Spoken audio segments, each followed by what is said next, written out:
Grazie.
sodat een ek vermoorde met die vryheid kan leef om te weet dat ons is God se kinders. Kom ons sing saam, I believe in the cross.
Sodat een ek hom kan doen. Jy weet, sy hart is gebreek toe hy daar op die kruis gehang het, maar nog steeds het hy vir een van my betaal, sodat ons kan vrygekoop word deur die bloed van die Here. Kom ons sing, O what a Savior.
En dan bid ek vir die Here, dan wil ek sê, hy's 'n wonderlike, almagtige God, en hoe groot is hy nie. En dan wil ek sing en skree saam met die engele en sê, glory, glory, hallelujah. Kom ons sing vanmôre, then sings my soul. Amen.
die groot oorwinnaar.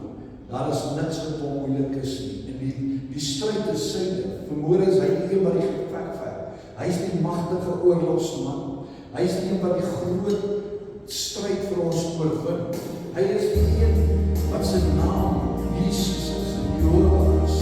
Kom ons aanbid hom vermoere, as ons onsself voorberei, om as sy teenwoordigheid die woord te ontvang.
kom vandag ons erken dat ons is so behoeftig aan die teenwoordigheid, ons is so behoeftig by God aan die aanraking, aan die salwing, ons is so behoeftig aan die teenwoordigheid van die Heilige Gees en die krag van die woord wat 'n tweesnydende swaard is, my God. Dat ons kan nie op ons eie bestaan nie. Dat ons is totaal en afhanklik van U, want U is die gewer van die lewe. U is die God wat liefde is, wat die liefde in ons hart uitstort, dat ons kan mens wees wat lief het. U is die God wat dit vir ons moontlik maak, Here, om te loop en te wandel in geregtigheid en in heiligheid, nie op ons eie krag nie, maar deur die teenwoordigheid van die Heilige Gees en die salwing van God wat ons deurdra, wat ons voetstappe lei. Here, dat ons wandel in die Gees, dat U elke voetstap van ons lei, elke gedagte leer om gevange te neem, Here, elke woord wat ons spreek, Here, onderhoud sal maak aan die woord. Here, dat die woord nie van ons lippe af sal gaan, Here, maar dat ons constant sal mediteer op dit, dat ons het sal eet, Here, dat het in ons binneste sal ingaan en 'n lewe sal bring wat 'n verheerliking en eer aan U sal bring, my God. Ons dank U vandag daarvoor, my God. Ons dank U dat ons die reg het, nie omdat ons het verdien nie, maar dat U dit vir ons gegee is, geskenk deur genade, om U aan te roep, om in die naam van Jesus die dode uit te dryf, om in die naam van Jesus aan op die siekes te red en gesond te maak. Here, hoe wonderlik is dit vandag om te erken dat U is die ware God. Daar is niemand buite U. Daar is niemand buite U. Daar is geen een wat die plek kan neem, want sonder U is daar niks. En ons wil U aanbid vandag, Here. Ons vra, maak U woord vir ons oop, dat ons harte daar aanvanklik kan word. Here, laat dit die lewende brood sal word, dat ons kan lewe, dat ons dit sal eet, Here, en dit sal uitleef tot heerliking, tot verheerliking van U naam. In Jesus naam, amen. Amen. Kan jy so plek in die woorde, as ons onsself voorberei vir die woord.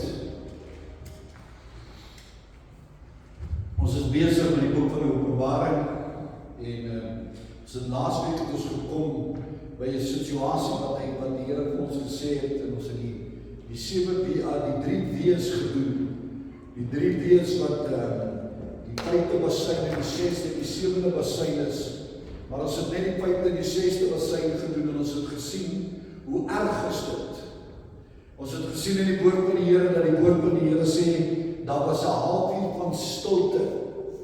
En in daai halfuur van stilte besef ons dat die dinge wat op daai stadium op die aarde gebeur het, was so, ek kan amper sê so breed, of so, jy weet, chaoties gewees, so vreesbevange gewees, dat selfs hulle wat in die hemel was, het stil gebly en besef, hoe dankbaar moet ons wees vir die genade van God, wat ons gered het, dat ons nie in daai dinge betrokke is nie, dat ons nie daar is, wanneer God hierdie oordeel oor Israel bring nie, en oor die wêreld bring nie, en wanneer God nie hierdie wêreld oordeel om hom weer in 'n orde te bring, sodat Christus kan terugkom, om vir 1000 jaar te regeer.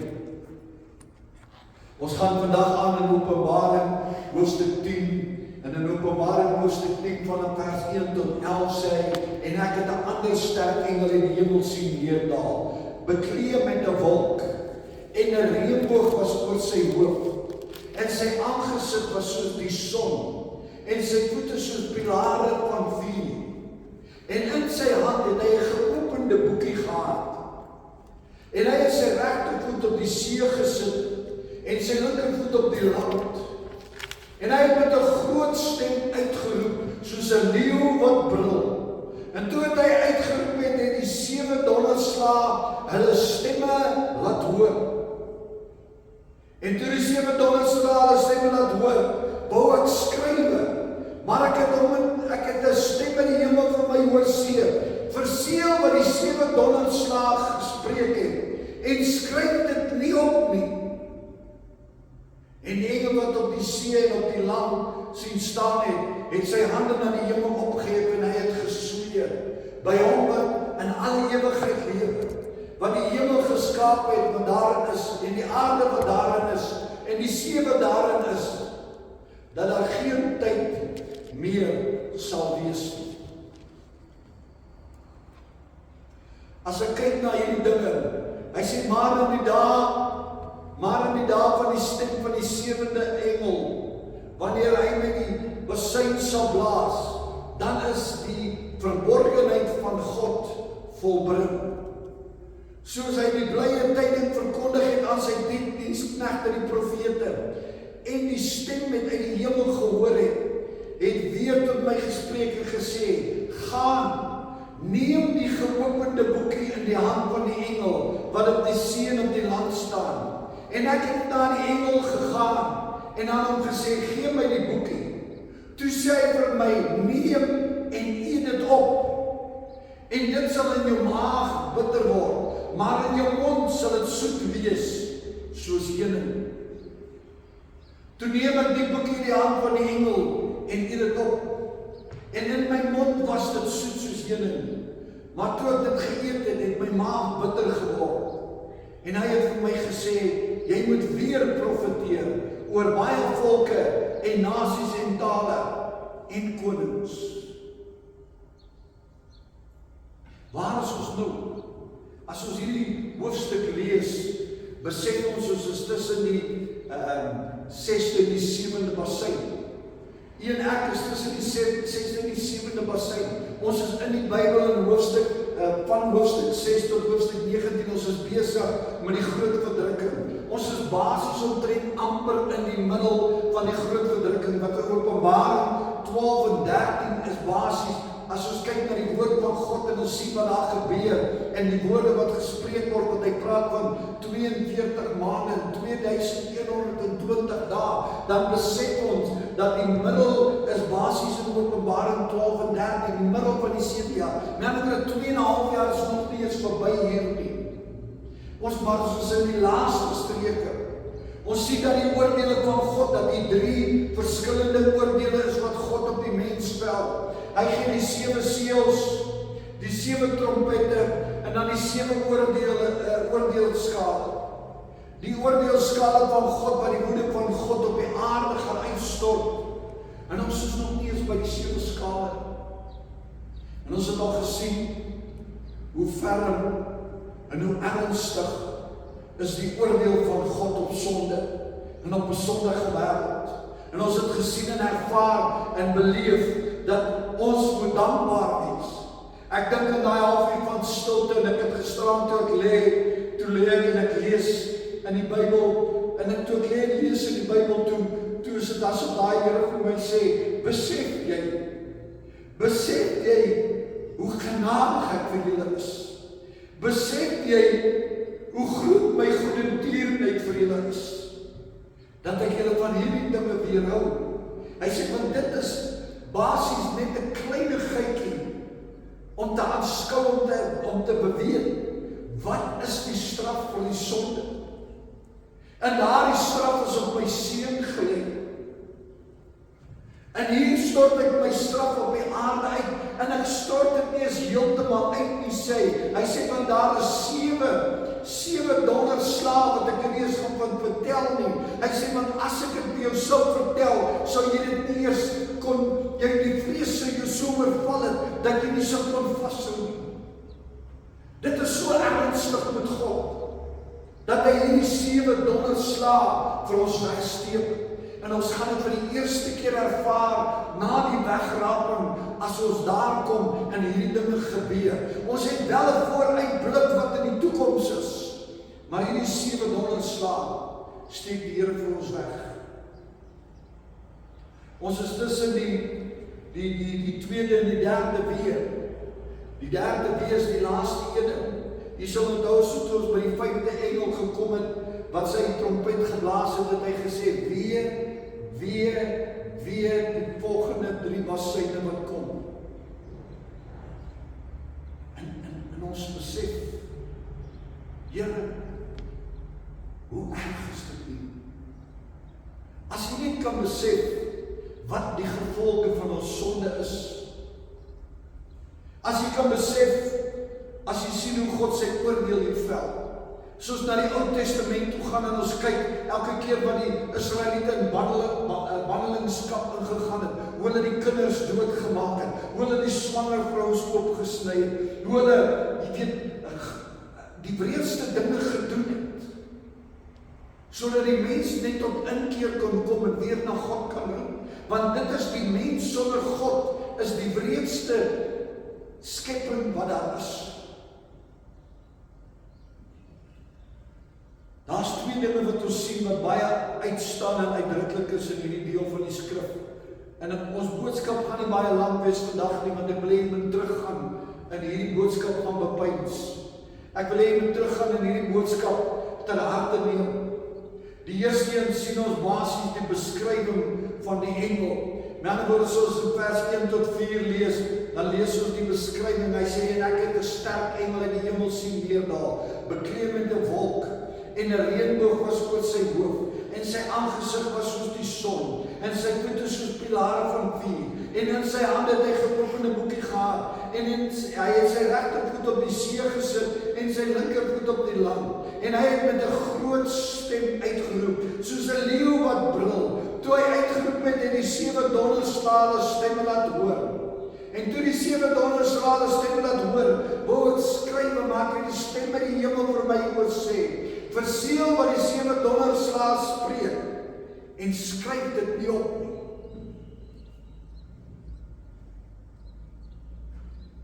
Johannes het die Here geroep op daai stadium om vir hom te openbaar wat gaan gebeur in die toekoms.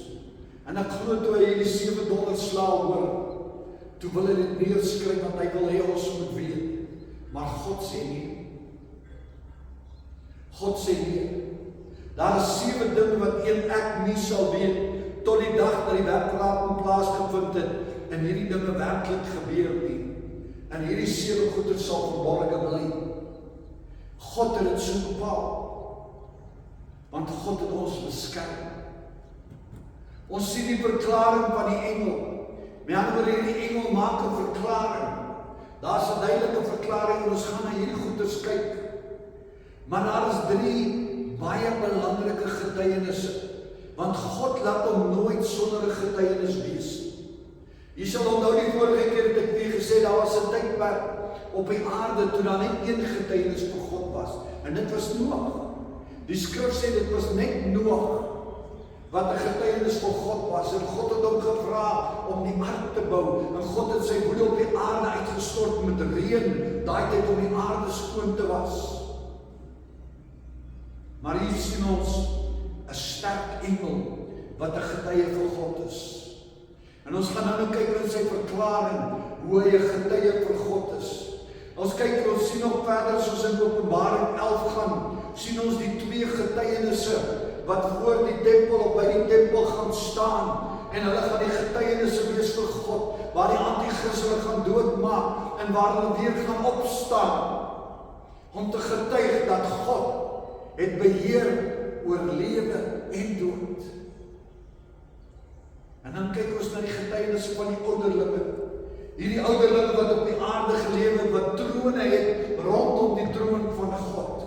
Wat elke keer as God iets doen, dan val hulle saam met die 4 lewende wesens neer op hulle aangesigte en hulle roep hom aan.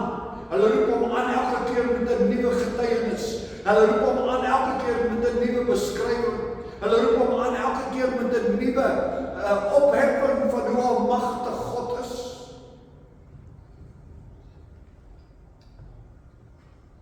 Maar as ons kyk vanaand hierso in Openbaring 10, dan sien ons dat dit tussen die 6de en die 7de bassein gee God vir ons iets ekstra. Hy gee vir ons ekstra inligting. En dan hy gee vir ons goeders wat verborgene is, maak hy oop vir ons. En hy sê vir ons iets baie belangriks gaan gebeur. Die feit dat God hierdie ek sou amper sê 'n invoegsel het tussen die 6de en die 7de bassein, sê vir ons dit wat hier gaan gebeur, wat met die 7de bassein gaan gebeur, en daarna gaan so erg wees, dat ons moet voorbereid wees. Hier wat hier gebeur in hoofstuk 10, gaan beïnvloed wat met die 7de bassein gaan gebeur. Of wat gaan gebeur in die tweede helfte van die 7 jaar. Met ander woorde, die volgende 3,5 jaar. Ons is amper op die einde van 3,5 jaar van die 7 jaar. Maar hier verduidelik hy ons moet onsself voorberei. Met ander woorde, God sê basies vir ons hierso, jy weet wat, dit gaan nog erger word. Hy sê dit gaan nog erger word, daarom sit 'n sterk engel. En hierdie openbaring kom met hierdie klein rol, perkamentrol wat hierdie engel het. Is dit dieselfde perkamentrol wat Jesus op die troon gehad het? Toe die lam op die troon gesit het en die rol by die hand van die Vader gevat het en die seels begin oopmaak het? Ons weet nie. Is dit dieselfde woorde? Maar hy het hierdie rol gevat. En hierdie engel beveel vir Johannes, hy sê Johannes, jy moet hierdie rol eet. En dis nie die eerste keer in die Bybel wat die Bybel praat van eet nie. As ek na Jesegiel toe gaan, sien ons in Jesegiel, sê God vir Jesegiel, hierdie woorde moet jy eet. As ek na Jeremia toe gaan, sê hy hierdie woorde, sê vir Jeremia, hy sê hierdie woorde moet jy eet. En die Bybel in ander plekke praat ook, en ons gaan net daarna kyk, praat hy ook van die belangrikheid dat as jy die woord van God eet, dat hy soet is en dan bitter word. En ons gaan kyk wat God bedoel daarmee. Met ander woorde, wat is God? Hoekom sê God dit? As ons kyk na die beskrywing van hierdie engel, sien ons dat in vers 1, sê vers 1 vir ons, hy sien. Ons sien in vers 3, hy hoor. Met ander woorde, dit is baie belangrik. En Johannes skryf dit vir ons neer. Hy sê, hy sien dit en hy hoor dit. Dit is nie net iets wat hy sien, maar is iets wat hy sien en hoor. Met ander woorde, dit is baie belangrik. En hy skryf dit neer vir ons, want hy wil hê ons moet bewus wees van wat die toekoms inhou. Ons kyk na die engel en ons sien sekere karaktereienskappe by die engel. Hy was gekleed met 'n wolk. Die skrif sê vir ons, hy het 'n reënboog oor sy hoof gehad. Sy gesig het geskyn soos die son. Sy voete was soos 'n vuur, 'n brandende vuur. Brandende pilare wat sy voete was. As ons na al hierdie goedes kyk, dan besef ons hierdie was 'n engel met goddelike gesag. Hierdie was nie net daarom noem die skrif om 'n sterk engel. Hy was 'n engel met goddelike gesag. 'n Engel wat van God af instruksie gekry het, wat in beheer is van alles. Maar hierdie engel, in baie opsigte, herinner ons ook aan Jesus. Want as ek in Openbaring 14 vers 14 tot 15 kyk, hy sê, en ek het gesien en kyk, daar was 'n wit wolk, en een soos die mense seun wat op die wolk sit, so wie kom ook in 'n wolk? Maar Jesus. Hierdie engel was bekleed met 'n wolk, maar Jesus, met 'n goue kroon op sy hoof, en sy hand het hy 'n skerp sekel gehad, en aan die engel uit die hemel het gekom, en met 'n groot stem geroep, en na hom wat op die wolk sit, slaan die sekel in en maai, want die uur vir u het gekom om te maai, omdat die oes van die aarde oorryp geword het. So God se genade gee kans vir die wêreld om oorryp te word. Ons sien hy kom op 'n wolk. As ons kyk in Openbaring 4, sien ons hy sit op 'n troon wat 'n reënboog oor hom het. As ons kyk in Openbaring 1, sien ons dat hy, jy weet, hy voete gehad wat soos pilare van vuur is.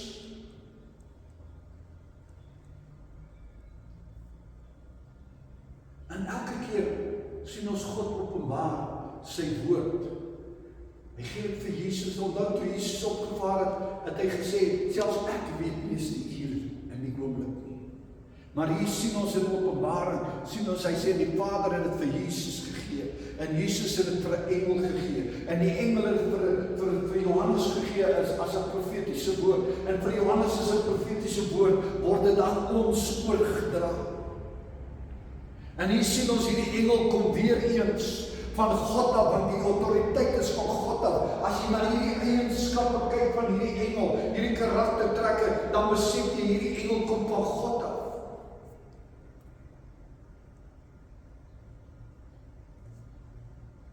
Ons kyk na die woord, en ek kyk byvoorbeeld na Openbaring 11 vers 1 tot 3, en ek het 'n reeds soos 'n stok is aan my gegee, en die engel het gestaan en gesê, staan op, meet die tempel van God, en die altaar wat daarin aanbid, maar die voor op die buitekant, die tempel moet jy uitlaat, en dit nie meet nie, want dit is aan die heidene gegee, en hulle sal die heilige stad 42 maande lang vertrap. Met ander woorde, hier sien ons in Openbaring 11, begin God ons voorberei. Die engel sê, met ander woorde, God sê weer eens vir 'n engel, doen dit. En die engel doen wat God hom beveel om te doen. Maar hy sê, moenie die buitehoof van die tempel meet nie. Hoekom? Want hy sê, die heidene gaan dit vir 42 maande vertrap. Wat is 42 maande? 3,5 jaar. 3,5 jaar. Hy sê, en ek sal aan my 2 getuienis gee, dat hulle met sakke beklee, 1260 dae lang sal profeteer. 1260 dae, 3,5 jaar. God bring dit in 2 verskillende maniere wat hy die syfers uitbring, en hy bevestig dat hierdie is 'n belangrike tyd, en hierdie tyd is 'n tyd wat geken gaan word.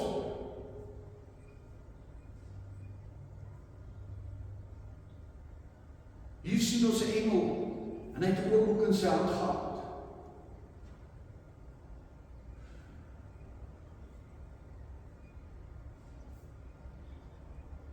Sien, hy staan met sy linkervoet op die aarde, en met sy regtervoet in die see.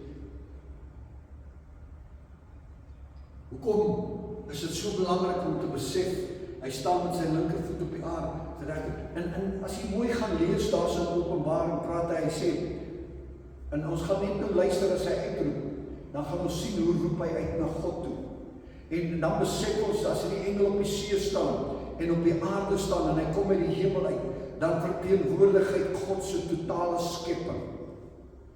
Alles wat vir die mens gegee is, God het vir ons die aarde gegee om te lewe, God het vir ons die see gegee om uit te lewe, en ons besef, dat hierdie engel, wat hy gaan doen, wat hy gaan sê, die dinge wat gaan gebeur, gaan alles wat vir die mens belangrik is, aanraak.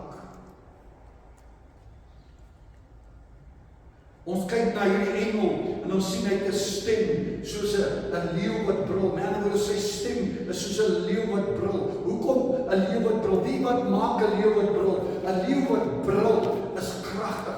Hy demonstreer sy krag. Hy demonstreer sy krag. Hy demonstreer tot wat hy in staat is. Jy weet, as ons kyk na die onbeskryflike dinge wat gaan gebeur.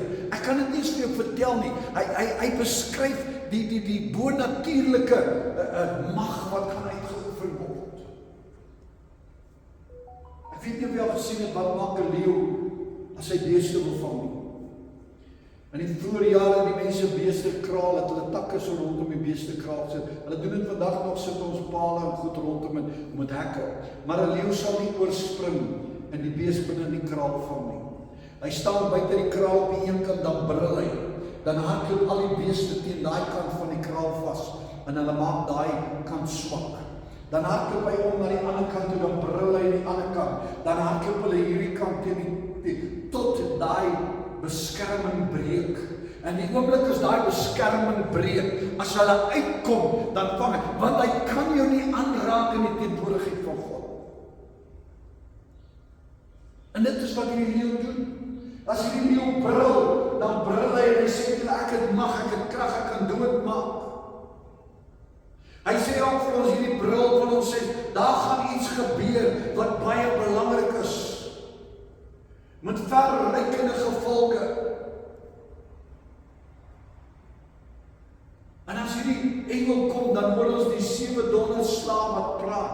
Jy Jy weet wat my so bonatuurlik is, hy praat van donderslag, maar hy sê stemme van donderslag. En ek besef dat elke keer as God hom openbaar het, dan is dit so stemme van donderslag. Vir baie mense is dit stemme en vir ander mense donderslag. Ek kyk toe Moses op die berg was, die mense wat gekom het, baie mense het gesê hulle hoor donderslag, ander mense het gesê hulle hoor God sê iets, ander mense het gesê hulle het woorde gehoor. As ons kyk na Paulus, toe God homself op die pad van Damaskus openbaar, sê baie mense van hulle het net donderslag gehoor, ander mense sê hulle die stem van God gehoor, ander mense sê hulle het woord gehoor.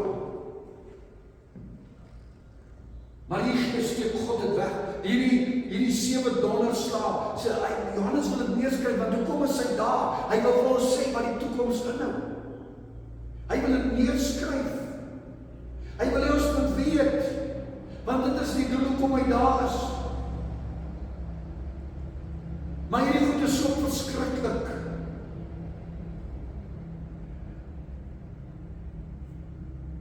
En God wil dit weghou van ons af. Hy wil ons beskerm vir nou. God wil nie ons moet weet nie. Want ons moet besef dat alles wat God wil hê ons moet weet, het hy vir ons geopenbaar in die woord. Maar hierdie 7 dinge het God nie vir ons geopenbaar nie. So dit is nog nie nodig vir ons om te weet nie, maar ons sal dit weet die dag as ons in die hemel is en hierdie dinge gebeur. Of as jy op die aarde is, sal jy dit ervaar as jy nie reg was. Paulus skryf, hy sê, ek ken 'n man, of hy in die vlees was en die gees was, weet ek nie. Hy het opgevaar na die hemel toe, dit is in 2 Korintiërs 12. Hy sê, hy het opgevaar na die hemel toe, hy sê, ek weet nie of hy in die vlees of die gees was. Hy sê, maar ek het daar dinge gehoor wat ek nie kan oordra nie. Ek het daar dinge gehoor wat die Here vir my gesê, ek mag dit oor. Ek het dinge gesien en gehoor wat vreesbevange vir die mens sal wees. Dan kyk ons na hierdie engel. Wat is die volgende ding wat hierdie engel doen? Hierdie engel lig sy hande op na die hemel toe.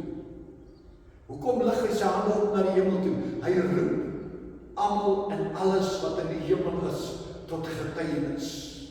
Hy roep almal en alles wat in die hemel is tot getuienis. En hy sweer. Met ander woorde, hy sweer. Met ander woorde, hy maak 'n belofte, hy lê 'n eed af. As ek kyk in Openbaring 10 vers 6 en 7, is die eed wat hy aflê, en hy lê 'n eed af. Hy sê, voor die een wat lewe,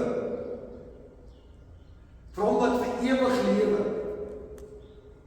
die een wat hemel geskep het en wat daarin is, die een wat die aarde geskep het en wat daarin is, en die een wat die see geskep het en wat daarin is. Onthou ek het vir gesê, hy staan met sy voet op die see en op die land.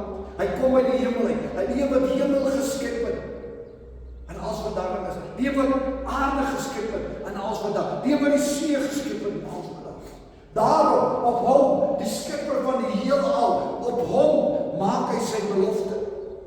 Neem hy sy eed af. Hy sê, daar gaan nie meer tyd wees nie. Hy sê, daar gaan nie meer tyd wees nie. Hy sê dit vir ons uitdruklik daar so in vers 7, hy sê, die mens se tyd is op.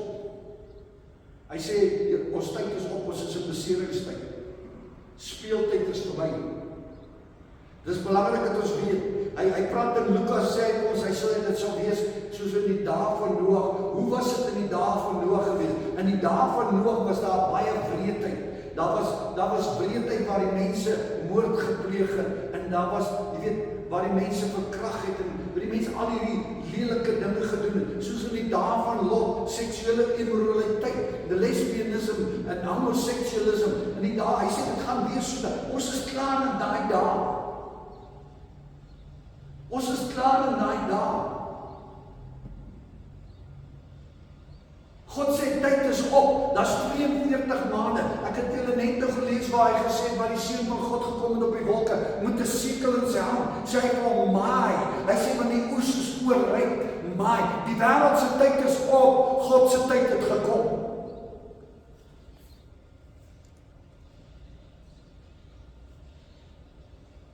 Ons moet weet, hierdie is tussen die 6de en die 7de bassein.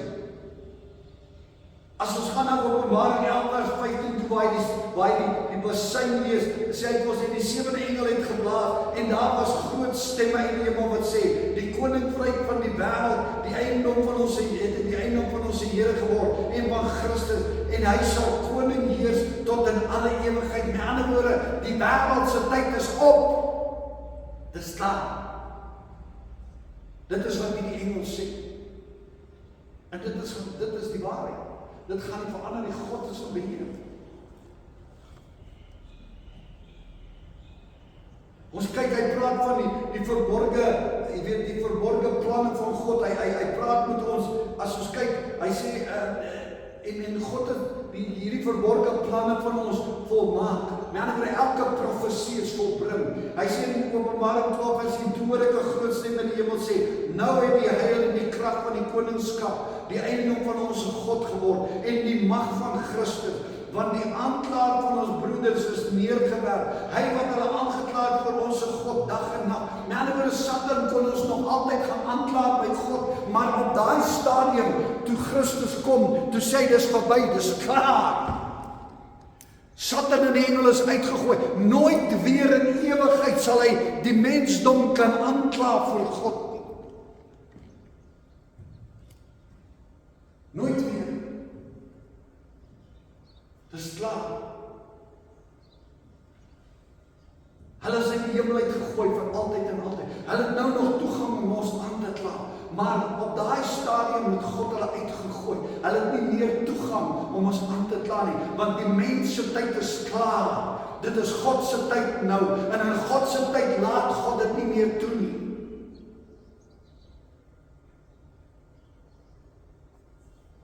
Openbaring 13 praat van, hy sê die antichrist het so ver gegaan, hy begin vloek, en jy weet, wat noem julle, blasphemy, hy begin vloek en slegte woorde uitspreek teenoor die mense wat in die hemel is. Die antichrist, hoekom? Want hy het geweet, hulle wat in die hemel is, hy het geweet, sy tyd is op, hy het geweet, is klaar, hy het geweet, hy en die duiwel en sy gevalle engele, het net 3,5 jaar, dan is dit verby.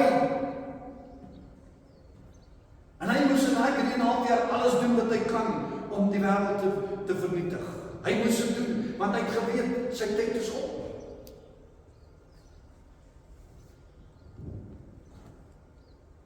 En die Here sê vir hom, hy sê, eet hierdie boekie. Ek sê vir julle dat Esegiel en Esegiel 2, dat hy dieselfde ding gedoen, eet hierdie boekie. Hoekom is hy die boekie eet? Jy weet wat, die woord van God word altyd vergelyk met 'n maaltyd. Jy kan maar baie plekke in die Bybel gaan kyk.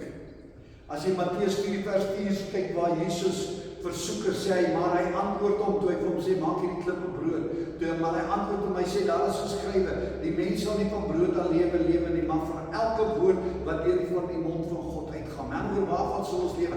Elke woord wat uit die mond van God uitgaan. Dis die belangrikste brood van die lewe. Hy sê die woord is die brood van die lewe. Hy sê Jesus is die brood. Paulus skryf in 1 Korintiërs 3 sê hy sê man, julle het nog nie opgegroei nie. Hy sê julle is nog soos babetjies, julle kan nog nie eens vaste voedsel verteer nie. Hoekom? Maar hier sê hy van eet in daai boek. Hoekom moet hy? Dis die woorde van God, vaste spys. Ons moet die woord van God leef.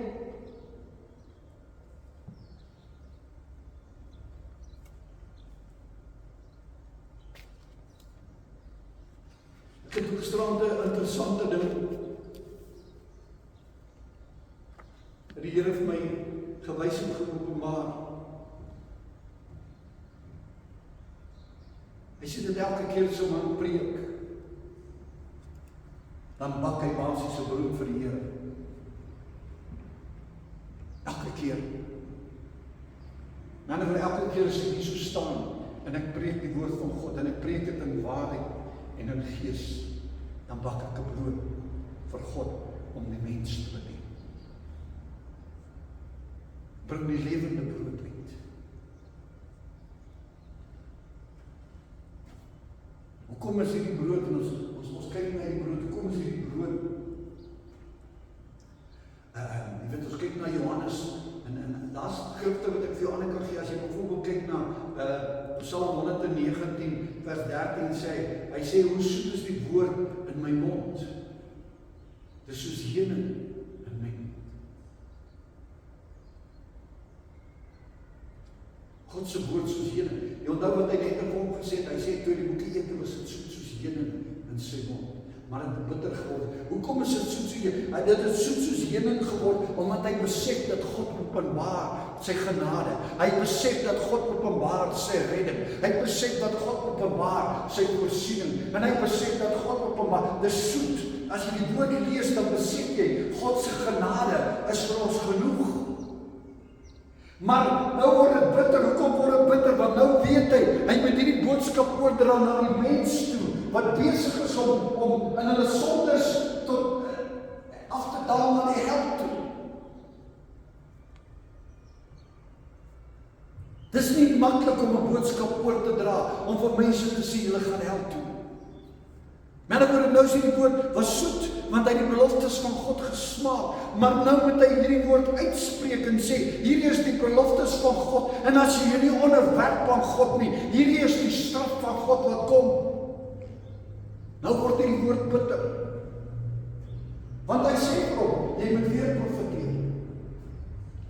Hy sê kom na by einde, hy sê kom, jy moet weer profeseer. Hy sê jy moet profeseer in alle nasies en alle tale en aan konings. In Jesegiel hoofstuk 2 en 3 praat die Here met Jesegiel, hy sê kom, eet hierdie woord. Hy sê eet hierdie woord, dit sal soet in jou mond wees. Hy sê maar dit sal bitter word binne in jou. Hoekom? Hy sê want gaan na my nasie toe, dan sê hulle is in rebellie. Hy sê hulle ek gaan hulle vernietig as hulle so lewe.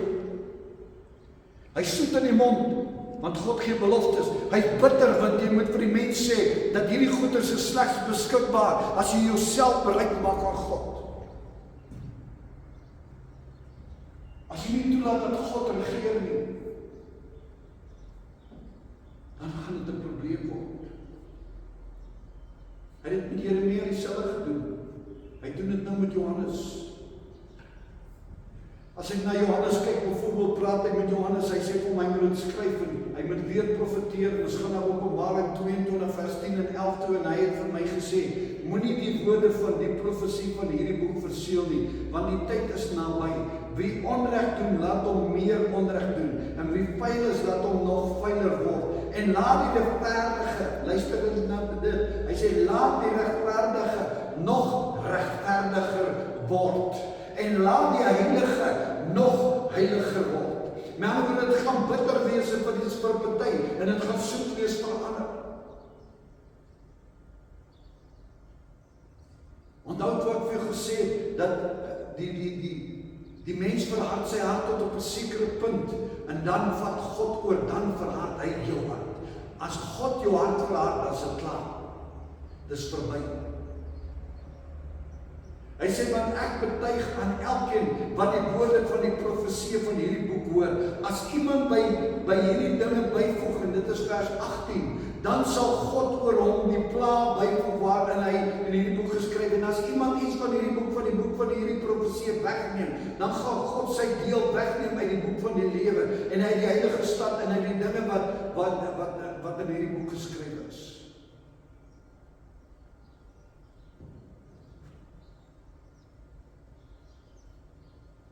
Dis soet vir hom wat dit eet. Maar dit is bitter as hy dit moet profeteer. Wat die uitkoms is as die mens nie wil gehoorsaam is.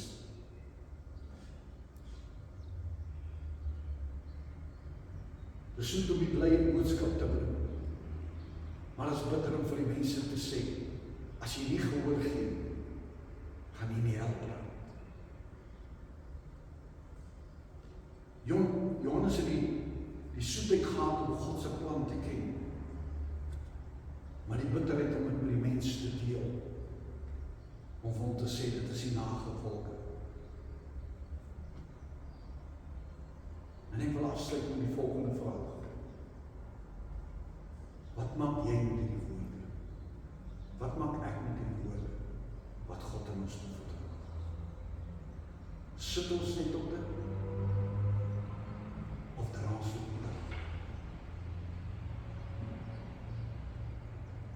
Sit ons net oor dit, of dra ons oor?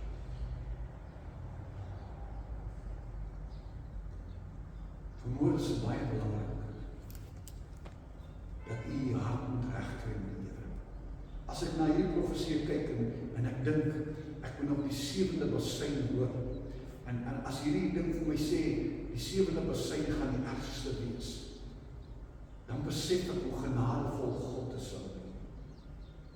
Maar as ek kyk na wat die basseine bring, dan besef ek, wat is die prys van ongehoorsaam en rebellie teen God. Kom ons sluit ons hoofde. Vader, ons buig ons hoofd voor U neer. Ons sluit ons oë om nie weggetrek te word van die woorde wat U in ons hart wil spreek. Ons kom vandag, Here, en ons sê, Here, leer ons om die woord te eet. Nie net te aanskou of te lees die Here, maar om te eet.